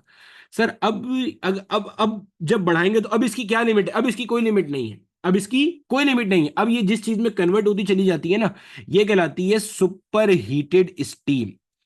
आपने शायद कभी सुना हो या नहीं सुना हो तो देखना आगे पीछे थोड़ा सा दिमाग के ढक्कन खोल के, कभी खबर आती है ना यार, फलानी फैक्ट्री में खुदा ना खास्ता, अल्लाह ना करे बॉयलर फट गया, बॉयलर में ये हो गया, बॉयलर वो, ये जो बॉयलर होता है ये बेसिकली क्या होता है फैक्ट्री के अंदर, ये बॉयलर में सुपर हीटेड स्टीम ही तो होती है, और क्या चीज होती है। तो बॉयलर में क्या होता है, आपके पास वो गैस के वो मतलब बेसिकली पानी है जो कि स्टीम में कन्वर्ट हुआ, और आपने स्टीम को दबा के हीट किया हुआ है।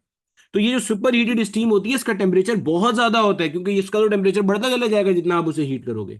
आपने शायद मेट्रिक क्लास में एक साइंटिफिक रीजन भी पढ़ा होगा कि अगर स्टीम से किसी बंदे का हाथ जले तो वो ज्यादा बर्न करता है, ज्यादा तकलीफ देता है, बनिस्बत इसके कि बॉइलिंग वाटर से किसी का हाथ जल जाए, अल्लाह ना करे किसी से भी हाथ जले, लेकिन समझाने के लिए बता रहा हूं, अगर स्टीम से हाथ जले तो वो ज्यादा तकलीफ दे है, बजाय इसके कि बॉइलिंग वाटर से जले। क्यों, बॉइलिंग वाटर तो 100 डिग्री सेल्सियस पे होगा, जो स्टीम है उसका तो टेम्परेचर आप कितना भी बढ़ा सकते हो। यही वजह है कि प्रेशर कुकर में हम जब ये गोश्त वगैरह गलाने के लिए डालते हैं ना, तो होता क्या है, वहां पे आपके पास जब आप वो स्टीम बन रही होती है अंदर, जब स्टीम बनती है तो वो गोश्त आपका आराम से गल जाता है। बॉइलिंग वाटर में आपका ये काम नहीं हो सकता आराम से।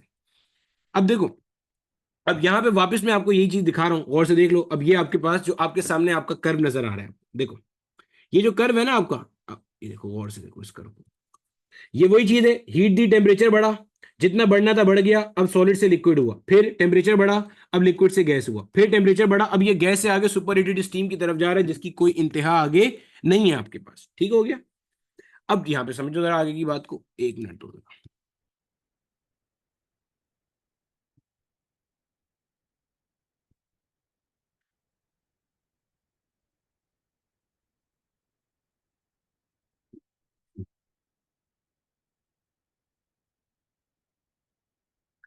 अब मेरा बेटा जो मैंने आपको दो बातें बताई ना, अच्छा इसी में देख लो हमारे पास ना कूलिंग कर्व किस तरह से होगा, फिर मैं आपके क्वेश्चन ले लेता हूं।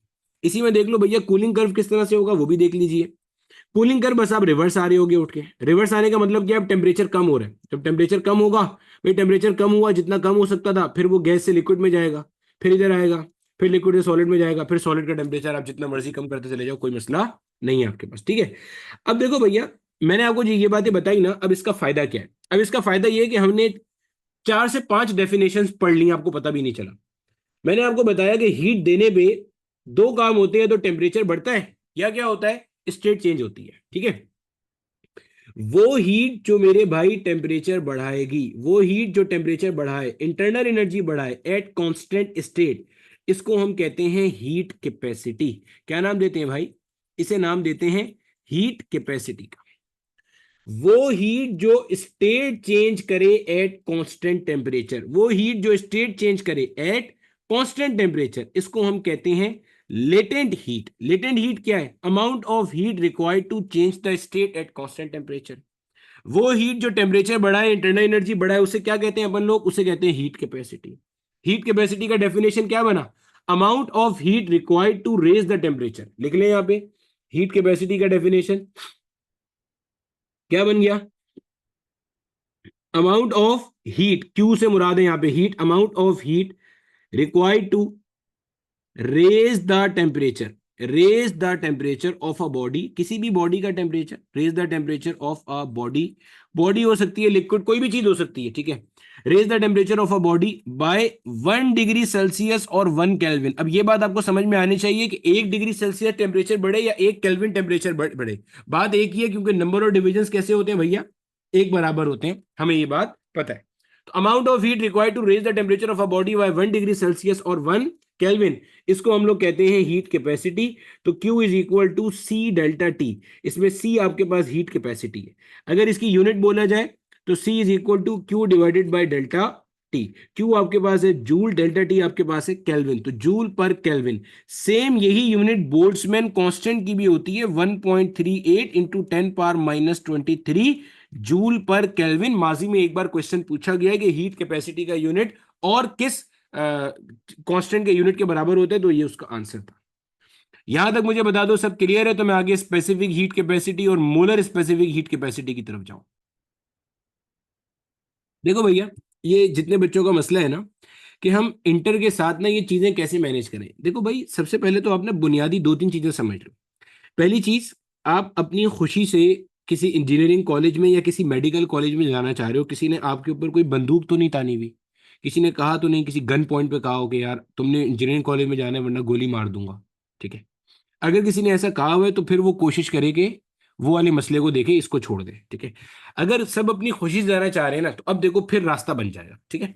अब रास्ता क्या है भाई, देखो हमारी क्लासेस कब होती हैं, हमारी क्लासेस होती हैं सैटरडे वाले दिन, और हमारी क्लासेस होती हैं संडे वाले दिन। और तो मेरा नहीं ख्याल किसी दिन क्लास होती है, सर डाउट क्लास होती है ना, ओ भाई डाउट क्लास तो आपकी आसानी के लिए लगाई हुई है, डाउट आके पूछो और निकल जाओ भाई, ठीक है। ये थोड़ी है कि उसमें बैठे ही रहोगे सुबह से शाम तक जाके, तो उसकी रिकॉर्डिंग भी कोई नहीं मिलती आपको। तो डाउट क्लास है, उसका फायदा क्या है, सिर्फ डाउट के लिए आपकी। और डाउट, मैं इस पे बहुत अच्छे से बिलीव करता हूँ कि अगर आप जो टीचर्स आपको पढ़ा रहे हैं ना, अगर आप सिर्फ उनको फॉलो करो ना, डाउट आपके वहीं देर एंड देन रिजॉल्व हो जाते हैं उनके। लेकिन फिर भी चलो डाउट क्लास हमने लगाई हुई है ताकि आपका मसला हल हो जाए। खैर, अब देखो आप किस तरह से कर सकते हो। आपकी क्लास होती है सैटरडे संडे वाले दिन, सबसे पहला रूल आप ये बना लो कि यार लाइव क्लास मैंने किसी हाल में छोड़नी नहीं है, कुछ भी हो जाए ना, लाइव क्लास नहीं छोड़नी। लाइव क्लास छूटती है ना, इसके बाद क्या होता है, आपके पास जमा होता है बैकलॉग। वो बैकलॉग जो है ना, फिर क्या होता है, फिर हमारे पास ना मैसेज आना शुरू होते हैं, सर के किसी नए बैच में ऐड कर दें या ये कर दें वो कर दें। ओ भाई बैकलॉग का हल आपने खुद ही निकालना होता है, हम उसका कोई हल नहीं निकाल के देंगे, ठीक है। पहला आपका असूल ये होना चाहिए, लाइव क्लास नहीं छोड़ो। आपका एक क्लास छूट गई कोई मसला नहीं, अब दूसरी इसलिए नहीं छोड़ोगे मैंने पहले वाली नहीं पढ़ी तो दूसरा क्या समझ में आएगा। ओ भाई पूरा नहीं आएगा, 80% आ जाएगा, 80 नहीं आएगा 70 तो आएगा, 60 कुछ तो आएगा, स्टिल बेटर देन नथिंग, ठीक है। वो अंग्रेजी का एक मुहावरा है ना, जो आपके हाथ में चीज मौजूद है ना वो बेहतर है उससे जो आपके हाथ में भी चीज मौजूद नहीं है उसके मुकाबले में। पहली चीज ये हो गई। दूसरी चीज, सर रिकॉर्डिंग कब देखें। अब इसके अंदर भी ना बहुत सारे बच्चे होते हैं, वो क्या करते हैं, बिल्कुल एहतमाम से रिकॉर्डिंग देखने का करते हैं, यार एहतमाम से हम बिल्कुल फ्री हो जाएं, खाना भी खाया हुआ हो ये भी। ओ भाई इतना एहतमाम नहीं करो, ठीक है। आपको टाइम मिल रहा है, मिसाल के तौर पे आप अपने कोचिंग जा रहे हो पढ़ने के लिए, भाई रास्ते में आप फारिग होते हो ना, किसी वैन में जा रहे होगे, किसी गाड़ी में जा रहे होगे, अगर बाइक के पीछे बैठ के जा रहे हो, बाइक के आगे बैठ के नहीं करना ये हरकत, तो मसला हो जाएगा, ठीक है। किसी वैन में जा रहे हो भाई, आपने मेरा जो लेक्चर है ना वो लेट से 1 घंटे का लेक्चर है, आपने उसका 10 मिनट का लेक्चर अपनी वैन में देख लिया, सही है। 10 मिनट देख लो यार, 15 मिनट देख लो, 20 मिनट देख लो, जितना देखना है देख लो जाके, कोई दिक्कत नहीं है आपके पास, ठीक है। इस तरीके से आपका वो लेक्चर रिवाइज हो गया। अब जब आप लेक्चर देख रहे हो साथ साथ उसके कहीं पे रफ में आप नोट्स बना लो उठा के, सिंपल हो गई कहानी उठा के आपके पास, सही है। ये नहीं कि पूरे एहतमाम से बैठेंगे, सब चीजें सजा मजा के बैठेंगे, फिर सबसे आला तरीका तो यही है, मतलब नंबर एक पे तो यही है कि भाई आप तसल्ली से बैठो और उसके बाद देखो। नहीं कर सकते ऐसा, टाइम नहीं मिल रहा, कोचिंग के टेस्ट चल रहे हैं, कोई प्रीलियम चल रहा है, कोई एग्जाम चल रहा है, होंगे ना भाई, वहां की भी तो मसरूफियत होगी। सुबह कॉलेज जा रहे हो, कॉलेज से आ रहे हो, फालतू गप्पे मार रहे हो, फेसबुक इंस्टाग्राम यूज कर रहे हो, उस टाइम पे भाई 10-15 मिनट 10-15 मिनट करके लेक्चर रिवाइज कर लो। आपके पास सैटरडे की क्लास से पहले फ्राइडे का दिन होता है, फ्राइडे का दिन है, और आपका जो कोचिंग है उसमें भी आगे पीछे कोई टाइम तो फ्री मिलता होगा ना, मतलब सुबह 8 से रात 10 बजे तक तो कोचिंग में नहीं बैठे होगे यार। या तो इवनिंग का कोचिंग होगा 6 से 9 का, या 3 से 6 का कोचिंग होगा, या मतलब कोई प्राइवेट कॉलेज होगा तो सुबह 8 से 12 का होगा, 8 से 2 का होगा, कोई भी टाइम होगा, उसके बाद का टाइम कुछ तो टाइम मिलता होगा भाई मेरे फ्री होके, उसमें आप लाजमी देखो। नहीं, पूरे हफ्ते में टाइम नहीं मिला, कोशिश करो फ्राइडे थर्सडे को टाइम लाजमी निकालो, मंडे ट्यूसडे वेडनेसडे नहीं मिलता कोई दिक्कत नहीं है, जाने दो। इससे क्या फायदा होगा? इससे फायदा ये होगा कि आपका जो सैटरडे संडे वाले दिन चीजें चल रही हैं वो आपका होगा। बिल्कुल कुछ भी नहीं हो पा रहा, कोई मसला नहीं है, आपके 22 सितंबर से ऑनवर्ड जो टेस्ट स्टार्ट हो गए ना, सिर्फ उन टेस्ट को अच्छे से प्रिपेयर करते चलो बस। मतलब किसी ना किसी दर्जे में आपकी तैयारी होती चली जाएगी। और आपके पास ये रिकॉर्डिंग जब तक आपके पास ई कैट नहीं होगा तब तक आपके पास अवेलेबल रहती है, एमडी कैट नहीं होगा अवेलेबल रहती है। आपको जहाँ छुट्टी मिलती है, कोई भी छुट्टी आ जाती है बीच में, कोई सरकारी छुट्टी आ गई, कोई इस तरह का कोई ऑफ आ गया आपके पास, उसमें अपना बैकलॉग कवर करने की कोशिश करो। अब इसके अंदर ना मजलूम नहीं बन जाना। मजलूम से मुराद ये है कि सर इतना जुल्म हो रहा है, कॉलेज वाले अलग टेस्ट ले रहे हैं, प्रैक्टिकल करा रहे हैं, कोचिंग वाले, ओ भाई मजलूम नहीं बनो, हर साल बच्चे करते हैं, ठीक है। हर साल बच्चे हैं। आपने मेरा ख्याल है किसी साल में ये न्यूज़ नहीं सुनी होगी कि यार इस साल जो है ना वो एनईडी की 5 सीटें खाली चली गई, क्योंकि भाई कराची के अंदर जो बच्चे थे ना वो बहुत मजलूम थे, उन्होंने पढ़ा नहीं था। वो भाई हर साल बच्चे पढ़ते हैं, उनका एडमिशन होता है, आखिर में मुंह बसूरते हुए सिर्फ वही बच्चे रह जाते हैं जिनके पास इस तरह की एक्सक्यूजेज होती है ना देने के लिए, ठीक है। आपके पास प्रॉब्लम ये होनी चाहिए कि यार हमें ना पढ़ाने वाले अच्छा नहीं पढ़ा रहे, हमारे पास जो है ना वो हमें रियल जो एग्जाम बेस्ड क्वेश्चन है वो हमें प्रैक्टिस नहीं, वो तो आपके मसले ही नहीं है। आपके मसले सिर्फ सुस्ती है, आपके मसले सिर्फ सुबह ना उठना है, आपके मसले सिर्फ बेकार किस्म के कामों में टाइम जाया करना है। तो बेटा वो आपको मैनेज करना पड़ेगा। एवेन्यूज मैंने बता दी, अब इसमें से जो आपको सूट करे वो मैनेज आपने खुद करना है, ठीक है। 12 घंटे सो रहे हो भाई, 8 घंटे सो ले यार, 8 घंटे सो रहे हैं, 7 घंटे सो रहे, थोड़ा सा मैनेज करो, ठीक है। तो मैनेज करोगे तो आपका फायदा है, नहीं मैनेज करोगे तो आखिर में रोना गाना कर रहे होगे, ठीक है। चलो अब आ जाते हैं, वापस आगे चलते हैं। हमने ये पढ़ लिया कि हमारे पास हीट कैपेसिटी क्या थी भाई।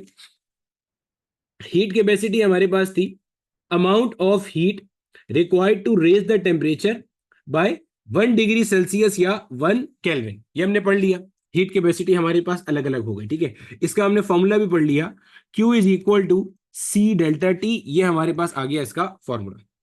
अब हीट कैपेसिटी के साथ ना मेरे बच्चे एक अदद मसला है। वो मसला क्या है, पहले मैं लिख देता हूं फिर समझाता हूं। It can not be defined as a constant, it can not be defined as a constant, it can not be defined as constant for any material. ये मसला क्यों है अब जरा समझो। It can not be defined as a constant for any material. अब सवाल आता है कि सर इसको आप एज ए कांस्टेंट किसी भी मटेरियल के लिए डिफाइन क्यों नहीं कर सकते, क्या दिक्कत है, क्या इशू है, क्या प्रॉब्लम है आपको इसमें। अच्छा, डिफाइन इसलिए नहीं कर सकते, मान ले मेरे भाई मेरे पास ना कॉपर है, कॉपर के मेरे पास 3 पीसेज है, ठीक है। एक पीस जो कॉपर का है ना वो मान लो 10 ग्राम का है, एक पीस जो कॉपर का है वो मान लो 20 ग्राम का है, एक पीस जो कॉपर का है वो मान लो 30 ग्राम का है, और अभी ये मेरे पास रूम टेम्परेचर पे रखे हुए यहाँ पे मौजूद है, ठीक है। और अभी जो इनका टेम्परेचर है ना वो रूम टेम्परेचर वाला ही है, मान लो अभी इनका टेम्परेचर हो रहा है 28 डिग्री सेल्सियस। अब मैं क्या करता हूं, इनको हीट करना शुरू करता हूं, इनको हीट देना शुरू करता हूं, और मेरा ऑब्जेक्टिव बिल्कुल क्लियर है। ऑब्जेक्टिव क्या है, आपने इन कॉपर पीसेस को इतनी हीट देनी है कि इनका जो टेम्परेचर है ना वो 1 डिग्री सेल्सियस बढ़ जाए, यानी कि इन सब का फाइनल टेम्परेचर क्या हो जाए भाई, 29 डिग्री सेल्सियस हो जाए। समझ आ गई बात की। अब एक सिंपल सा मासूमाना क्वेश्चन ये है, क्या मुझे इन सब को, मुझे बता भी देना इसका आंसर, इस मासूमाना क्वेश्चन का आंसर, मुझे इन सब को एक जितनी हीट देनी पड़ेगी या अलग अलग हीट देनी पड़ेगी? बिल्कुल सिंपल सा क्वेश्चन। मुझे इन सबको एक जितनी हीट देनी पड़ेगी, अलग अलग, अलग अलग देनी पड़ेगी, एग्जैक्टली डिफरेंट देनी पड़ेगी। सर डिफरेंट क्यों देनी पड़ेगी मेरे बच्चे? डिफरेंट हीट मुझे इसलिए देनी पड़ेगी क्योंकि देखो इनका मास अलग अलग है। भाई मास अलग अलग है तो मॉलिक्यूल्स की तादाद अलग अलग होगी। भाई टेम्परेचर बढ़ाने का मतलब क्या है, अब तो कॉन्सेप्ट का फील आ रहा होगा ना, सब बिल्कुल बुनियादी लेवल से पढ़ा है। टेम्परेचर बढ़ाने का मतलब है मॉलिक्यूल्स की इंटरनल एनर्जी बढ़ाना। भाई 10 ग्राम में मान ले 1 ग्राम का एक मॉलिक्यूल है, सिर्फ समझाने के लिए, तो 10 ग्राम में 10 मॉलिक्यूल हुए, 20 ग्राम में 20 मॉलिक्यूल होंगे, 30 ग्राम में तो 30 मॉलिक्यूल होंगे।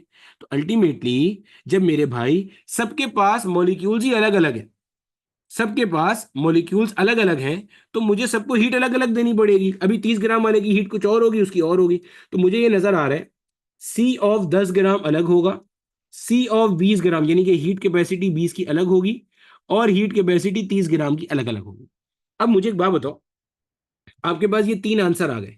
अब अगर मैं कहता हूं मुझे बताओ भाई कॉपर की हीट कैपेसिटी क्या है, आपसे मैंने आगे रैंडमली क्वेश्चन पूछा कॉपर की हीट कैपेसिटी क्या है, आप बोलोगे सर 10 ग्राम कॉपर की, या 20 ग्राम कॉपर की, या 30 ग्राम कॉपर की। तो अब देखो, आप हीट कैपेसिटी को एज ए कांस्टेंट डिफाइन नहीं कर सकते, क्योंकि मास चेंज होगा तो हीट कैपेसिटी क्या हो जाएगी, चेंज हो जाएगी। मसला नजर आ रहा है? Heat capacity can not be treated as a constant, क्योंकि मास चेंज हो रहा है तो हीट कैपेसिटी क्या हो रही है भाई, चेंज हो रही है। मसला नजर आ गया? अब इसी मसले की एक और प्रॉब्लम चेक करो, आपको अभी और प्रॉब्लम एक नजर आएगी। अगर मान लो मेरे पास कॉपर का एक पीस है 20 ग्राम का, और मेरे पास लेट से ब्रॉन्ज का एक पीस है 10 ग्राम का, और मान लो मेरे पास एल्यूमिनियम का एक पीस है 30 ग्राम का। अब मसला आपको मजीद नजर आएगा और कॉन्सेप्ट को ना फील करना जबरदस्त तरीके से। और ये सब रूम टेम्परेचर में 28 डिग्री सेल्सियस में अभी मौजूद है, ठीक है। अब काम टारगेट मेरा वही है, मैंने इन सबको हीट करना है, और इतना हीट करना है कि इनका टेम्परेचर क्या हो जाए, 29 डिग्री सेल्सियस हो जाए भाई साहब। ठीक, सबको हीट करना है। अब जब मैं सबको हीट करूंगा तो सबकी हीट कैपेसिटी अलग अलग आएगी, पता है मुझे ये बात। कॉपर 20 ग्राम की कुछ और होगी, ब्रॉन्ज 10 ग्राम की कुछ और होगी, एल्यूमिनियम 30 ग्राम की कुछ और होगी, हमें ये सारी बातें पता है अच्छे से। अब मैंने आपसे सवाल पूछा, मैंने कहा कि यार मुझे एक बात बताओ, ये जो इनकी हीट कैपेसिटी में डिफरेंस आ रहा है, ये डिफरेंस इनके मासेस की वजह से आ रहा है या मटेरियल चेंज होने की वजह से आ रहा है। अब आप परेशान हो, क्यों? क्योंकि यहाँ मास भी चेंज है और मटेरियल भी क्या है, चेंज है। आपको पता ही नहीं चल रहा कि यहाँ पे प्रॉब्लम क्या हो रही है। तो heat capacity can not be defined as a constant for any material. अब यहां से हमारे पास इस प्रॉब्लम को सॉल्व करने के लिए हमारे पास एक टर्म आती है जिसको हम लोग कहते हैं स्पेसिफिक हीट कैपेसिटी। क्या नाम देते हैं? Specific heat capacity. Specific heat capacity क्या है? आपने कहा कि भाई आज के बाद जब भी हम किसी बॉडी की हीट कैलकुलेट करेंगे तो हम इसका जो मास है ना वो फिक्स कर देंगे। हम इसका मास क्या कर देंगे, मास हम फिक्स कर देंगे, और वो फिक्स कितना करेंगे, यूनिटी। यूनिटी का मतलब होता है 1। जैसे एसआई सिस्टम की बात करें तो 1 किलोग्राम, सीजीएस में 1 ग्राम, ठीक है। जिस सिस्टम में होंगे उसका 1 कर देंगे। अब स्पेसिफिक हीट कैपेसिटी आपने कैलकुलेट करनी है। अब मान लो आपके पास कॉपर के 3 पीस हैं, और तीनों का मास कितना है, 1 किलोग्राम, 1 किलोग्राम और 1 किलोग्राम, और तीनों अभी रखे हुए रूम टेम्परेचर पे, और टेम्परेचर कितना हो रहा है, 28 डिग्री सेल्सियस। और मुझे क्या करना है, मुझे स्पेसिफिक हीट कैपेसिटी कैलकुलेट करनी है। अब मैं तीनों की जब हीट कैपेसिटी निकालूंगा आंसर सेम आएगा। क्यों सेम आएगा? क्योंकि जनाबे वाला स्पेसिफिक हीट कैपेसिटी में आपने मास को क्या कर दिया, आपने मास को स्पेसिफाई कर दिया, या आपने मास को फिक्स कर दिया। Specific heat capacity can be defined as a constant for any material, इसलिए हम स्पेसिफिक हीट कैपेसिटी यूज करते हैं। स्पेसिफिक हीट कैपेसिटी की डेफिनेशन क्या बनेगी, अमाउंट ऑफ हीट है, ये भी टेम्परेचर ही बढ़ाएगी, ये भी जैसे हीट कैपेसिटी कर रही थी। Amount of heat required to raise the temperature, amount of heat required to raise the temperature by, एक minute, amount of heat required to raise the temperature of unit mass, of unit mass. Unit mass मतलब 1 kilogram या 1 ग्राम, ठीक है। Bye, अच्छा इससे परेशान नहीं होना सर, आप 1 किलोग्राम भी बोल रहे हैं 1 ग्राम भी बोल रहे हैं, भाई अगर ऐसा ही सिस्टम में काम करेंगे तो 1 किलोग्राम, सीजीएस में काम करेंगे तो 1 ग्राम।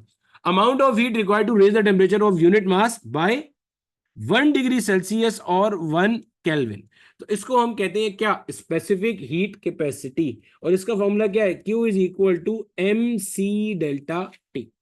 सही है, यहाँ पे C जो है वो बेसिकली स्पेसिफिक हीट कैपेसिटी है। सर हम डिफ्रेंशिएट कैसे करेंगे, ऊपर भी C आ रहा था नीचे भी C आ रहा था, तो भाई यहाँ छोटा सा आप लिख लेना हीट कैपेसिटी ऐसे करके, HC लिख देना। यहाँ छोटा सा आप लिख लो भाई SHC, specific heat capacity.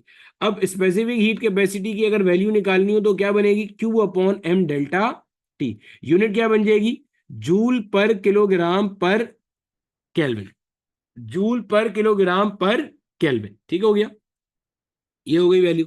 Amount of heat required to raise the temperature of unit mass by 1 degree Celsius या 1 kelvin.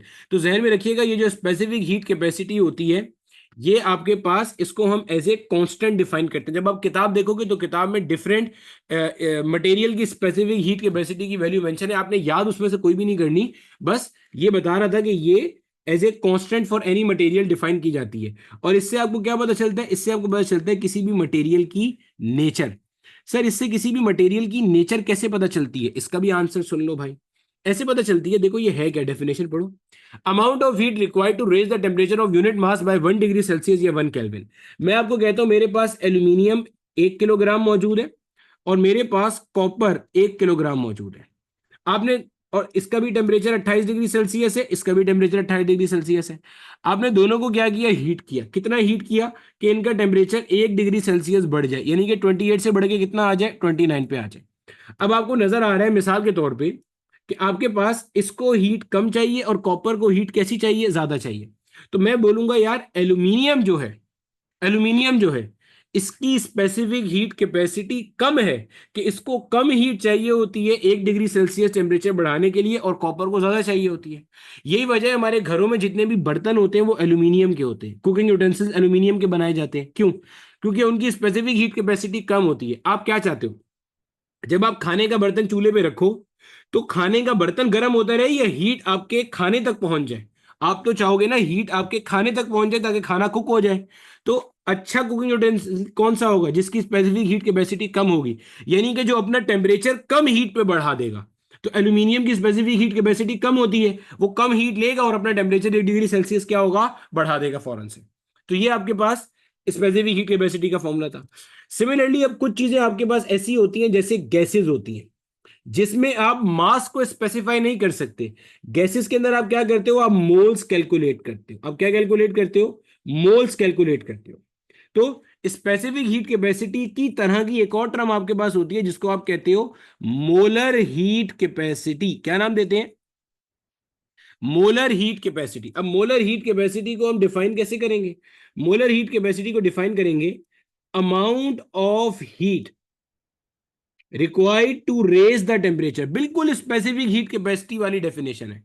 Amount of heat required to raise the temperature of 1 mole of 1 mole of substance, of 1 mole of a substance by 1 degree Celsius या 1 kelvin. 1 degree Celsius या 1 kelvin temperature 1 मोल का बढ़ाने के लिए जो heat चाहिए वो क्या कहलाती है, मोलर स्पेसिफिक हीट कैपेसिटी या simple molar heat capacity. Q is equal to N C delta T, और यहां छोटा सा लगा दिया आपने मोलर हीट कैपेसिटी। अब यहां पे इसकी अगर आपने निकालनी हो तो क्या बन जाएगा, molar heat capacity will be equal to Q divided by N times of delta T. इसकी यूनिट क्या बन जाएगी, जूल पर मोल पर केल्विन।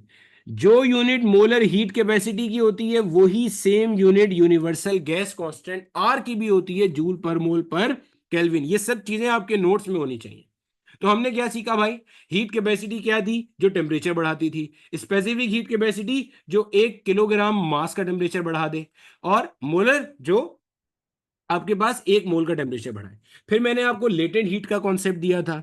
लेटेंट हीट आपके पास क्या था, लेटेंट हीट का क्या कॉन्सेप्ट पढ़ा था हमने, लेटेंट हीट के बारे में हमने ये पढ़ा था, वो हीट जो क्या करेगी, टेम्परेचर चेंज करेगी। तो amount of heat required to change the temperature, sorry state change करेगी। Amount of heat required to change the state of unit mass of a substance is termed as latent heat. Sir इसका formula क्या होगा, इसका formula समझो जरा। आपके पास जो latent heat है वो दो तरह की होती है। एक होती है लेटेंट हीट ऑफ फ्यूजन, एक होती है मेरे भाई latent heat of vaporization. Latent heat of vaporisation simple है, लेटेंट हीट ऑफ फ्यूजन और latent heat of vaporization. Latent heat of fusion क्या है, वो हीट जो स्टेट चेंज करे सॉलिड से लिक्विड में लेके जाए। वो हीट जो स्टेट चेंज करे और लिक्विड से गैस में लेके जाए वो वेपराइजेशन है। जो सॉलिड से लिक्विड में लेके जाएगी वो लेटेंट हीट ऑफ फ्यूजन है। इसको रिप्रेजेंट कैसे करते हैं, फॉर्मूला क्या है, Q is equal to M into H F. इसका फॉर्मूला क्या है भाई, Q is equal to M into H V. Latent heat of fusion और latent heat of vaporisation. Simple हो गया। इसमें H आपके पास कहलाता है लेटेंट हीट कांस्टेंट। क्या कहलाता है? Latent heat constant. इसकी अगर आपको बोला जाए भाई यूनिट निकाल ले, तो H will be equal to Q divided by M। ये बन जाएगा जूल पर किलोग्राम। तो लेटेंट हीट कांस्टेंट को आप डिफाइन कैसे करोगे? Amount of heat required to change the state at constant temperature of unit mass of a substance. जैसे for example, मैं आपको एक मिसाल से बात समझाता हूं। अगर मैं latent heat of fusion of ice लिखूं, तो इसका वैल्यू होता है 3 × 10⁵ जूल पर किलोग्राम। ये आपने याद नहीं रखना, एक मिसाल समझा रहा हूं आपको। ये अगर आप इसको लिखोगे तो ये आपके पास आता है, ऐसे आते हैं। ये मैंने कितने जीरोज लगाए हैं? 5 जीरोज लगाए हैं, जूल पर किलोग्राम। समझना, अगर आपके पास 1 किलोग्राम आइस का पीस है एट 0 डिग्री सेल्सियस, समझिएगा, आइस का पीस कहां पे है? 0 डिग्री सेल्सियस पे। अब आपको यह बात पता है कि ये मेल्टिंग पॉइंट पे बैठा हुआ है। अब इसको मैं कुछ भी हीट दूंगा तो अल्टीमेटली इसने क्या करना है? मेल्ट कर जाना है। समझना बात। अगर मैं इसे 3 लाख जूल एनर्जी दूं, 300,000 जूल एनर्जी दूं, तो अल्टीमेटली ये पूरा का पूरा 1 किलोग्राम वाटर में कन्वर्ट हो जाएगा 0 डिग्री सेल्सियस। समझो इस बात को। ये मतलब है इसका। 3 लाख जूल पर किलोग्राम का मतलब क्या है? अगर मैं 1 किलोग्राम आइस के पीस को 3 लाख जूल एनर्जी दूं, तो ये किस में कन्वर्ट हो जाएगा? ये कन्वर्ट हो जाएगा मेरे भाई पूरा का पूरा 1 किलोग्राम वाटर के अंदर एट 0 डिग्री सेल्सियस। ये मतलब है इस जुमले का। अगर मैं 3 लाख जूल ना दूं, अगर मैं 150,000 जूल दूं, तो सिर्फ 0.5 किलोग्राम कन्वर्ट होगा। बोलो यहां तक लेटेंट हीट के कॉन्सेप्ट तक क्या सबको सारी बातें क्लियर? बेटा एग्जाम्पल में मैंने ये बताया, मैंने आपको बताया जैसे हमारे पास ये latent heat of fusion of ice है। ये मैंने आपको एक वैल्यू दी। क्या वैल्यू लिखी हुई है? 3 × 10⁵ जूल पर किलोग्राम। ठीक है, इसका मतलब ये है, या ये कॉन्सेप्ट मैंने आपको ये दिया। मैंने कहा अगर आपके पास 1 किलोग्राम आइस का ब्लॉक है एट 0 डिग्री सेल्सियस, 1 किलोग्राम, ठीक है, 1 किलोग्राम आइस का अगर आपके पास एक ब्लॉक है 0 डिग्री सेल्सियस पे, तो इसे कितनी हीट चाहिए कि ये पूरा का पूरा पानी में कन्वर्ट हो जाए? वही तो लेटेंट हीट कहलाएगी। वो ये लिखी हुई है, 3 × 10⁵ जूल पर किलोग्राम। इतनी हीट चाहिए। 3 लाख जूल की एनर्जी आप इसे दोगे तो ये पूरा पानी में कन्वर्ट हो जाएगा। क्लियर हो गया? बेटे हमें ये चीज एक्सपेरिमेंट से पता चलती है कि एल्यूमिनियम की कम है और कॉपर की ज्यादा है। ये एक्सपेरिमेंटल वैल्यू है। ठीक है, समझ आ गई बात की? ये लेटेंट हीट था। बोलो भैया, क्लियर है? जी बेटे, ये प्रेशर पे डिपेंड करता है। हम सारी चीजें स्टैंडर्ड टेम्परेचर प्रेशर पे कैलकुलेट करते हैंगे।